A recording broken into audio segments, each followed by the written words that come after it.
Hi everyone, I just wanted to make a quick video to introduce you guys to me and to this course and what it's going to look like this month, what you can expect, and then at the tail end of this video we are just going to kind of glaze over what hormonal health is, because that is a big blanket term and it's kind of hard to wrap your mind around all the components of it. So I'm just going to kind of introduce you to the idea of it.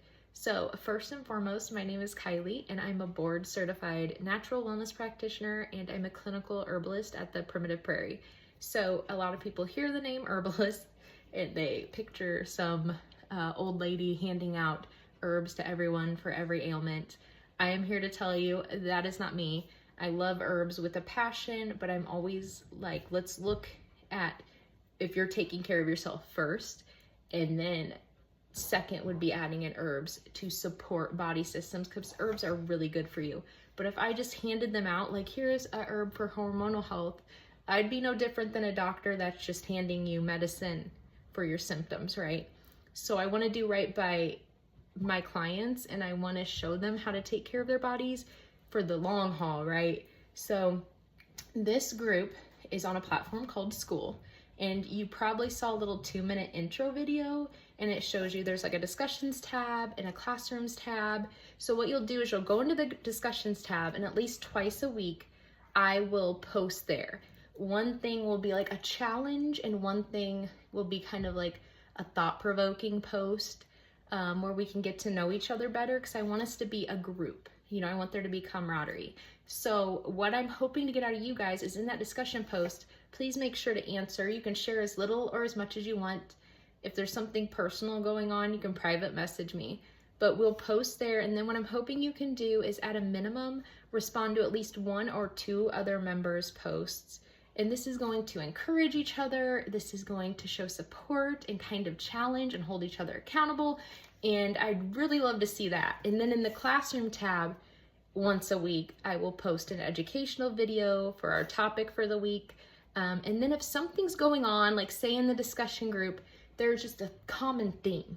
Like say most of the ladies are like, I have this going on and I've talked to my doctor, and then somebody else is like, me too. It might be easier for me to just make a video to address that and my thoughts on it.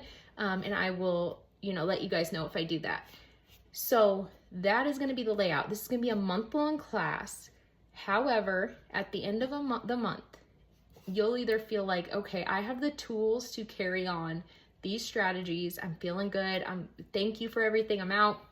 Or if a few of you are like, I kind of want to stay. I like the challenge component of this. I like having friends in this group to hold me accountable. We can keep going. So we're just going to play this by ear. This is my first class. So, I'm not going to stress it too much. We'll just see what it brings us, right? So now we're going to get to the fun part, which is talking about what is hormonal imbalance. So if you've ever listened to one of the podcasts I've been on, I always say I don't like buzzwords. And in my opinion, hormonal imbalance or adrenal fatigue, those are all big buzzwords. And it's not because they're not real, it's because social media influencers tend to take those buzzwords and kind of just make up videos and say whatever they're thinking, and it's not always accurate.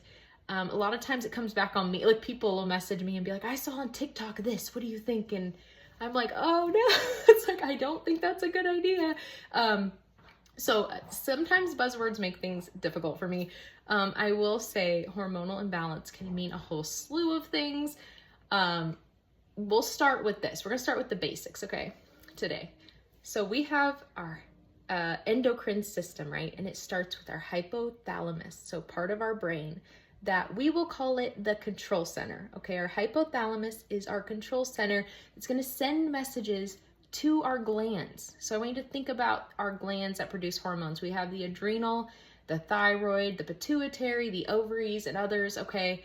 So our hypothalamus is going to send a message to our glands, and it's gonna say, all right, at this time of night when they're in this stage of sleep, we're gonna send out this hormone.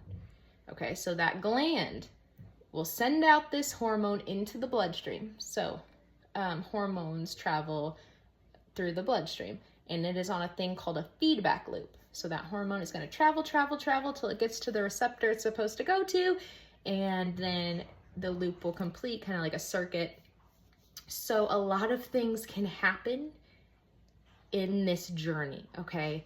So there can be disruption from the communication to the glands. That can be thrown off. Not only that, but I'm sure a lot of you have heard of endocrine disruptors. It's came about a lot in the last 10 years, 15 years, from everything from like dry shampoo having it to BPA. Every plastics are trying to go BPA free. Hormones in our food can disrupt endocrine and estrogen. So there are many things, dioxins, I could go on and on. We'll get into that. But there are many, many things that can disrupt this process. We are going to learn what those things are and how to kind of stay away from them. In this day and age, you can't stay away from everything 100%, but the more you can do, the better, right? So on this journey, so much can go wrong. But at the end of the day, it's going to start with supporting our body systems the best we can, always, okay? So we're going to look a lot at gland support, okay? Like supporting these glands. Here's a good example. And this is common with my clients. So this is why I'm going to use this example. Thyroid disorders. So you go to the doctor and the doctor tells you you have hypothyroidism. Hypo means not enough of that hormone. Hyper means too much. So you go in and you have like a lagging metabolism, hair loss, right? And by the way, all hormones have hypo and hyper. So like testosterone, hypo would be low sex drive, hair loss. Hyper would be mood swings, hormonal acne, maybe some facial hair, okay? Same with cortisol, there's hypo and hyper, but let's just use thyroid as an example. So you have hypothyroidism, and you could ask your doctor why. I'd be anxious to see what a doctor would say to that. Like, would they just say, there could be a lot of reasons, you know? They don't really try to heal it. What they're gonna tell you to do is you need to take a hormone supplement. Now, as we know, especially us natural-minded people, what happens when you supplement something in your body? Like, we know about melatonin. I feel like a lot of people have heard, oh, if you take melatonin, your body will quit naturally producing it. What do you think happens when you start taking a thyroid hormone in a body that already is slowed down producing that hormone? What happens to that gland? Is that supporting that gland? Or do you feel like that's actually doing the opposite? Because it's not really giving that gland anything to do anymore, you know? So that's the best way I can kind of lay out what this will look like. We will dive into how these glands work. We will dive into what disrupts the process.